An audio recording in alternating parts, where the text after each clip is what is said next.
问你一下，6月6号你会在哪边？你会去投票吗？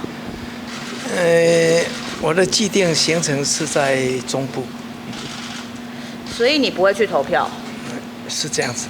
这是代表力挺韩国瑜吗？那我既有的行程，我要自己去去完成它，所以这不关你问的问题。怎么看这次罢免案？会不会担心他？担心韩国瑜？我想身为高雄市民我是希望大家都能够共同来接受，并尊重全体市民所做的最后决定。其次呢我也是身为国民党党员，以及这个当初的支持者。那我希望韩市长能够做好，而且做满，那你能够为高雄市来提供更多的服务跟贡献。所以这个意思是说，支持韩市长做满4年吗？做好做满嘛，要不要呼吁乡亲不要出来投票？那个方面尊重大家嘛，有跟每个人有个人的立场跟他的想法有跟底下农渔水利会的系统说不要出来投票吗？没有，好，谢谢了，好，谢谢了，好，你我要郭董有没有跟你聊到这一次的反？我们要来开会，还是他是力挺韩市长被罢免掉？郭董有郭董的想法跟主张，所以你们要去请教郭董。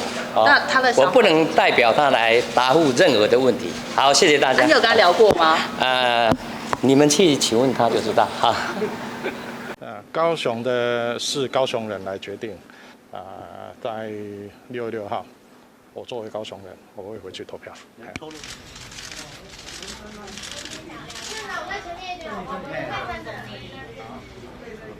请教一下，因为这个礼拜6就是罢韩投票了嘛，那可是这个最近韩国瑜市长动作频频，甚至就是盖牌叫大家不要回去投，那你怎么看这个状况？高雄的是高雄人来决定。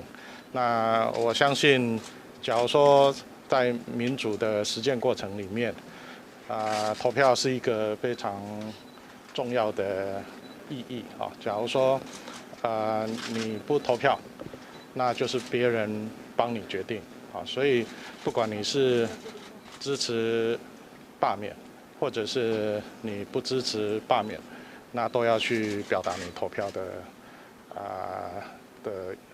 行为那这样才能够表达你自己的一个意见那毕竟这个是对高雄来讲是一件重要的事情那我也相信人民才是在整个民主实践过程里面最后的决定者那所以就在6月6号。我作为高雄人，我会回去投票。像台大、交大都有发起这个返乡专车，但是他们却被韩粉出征。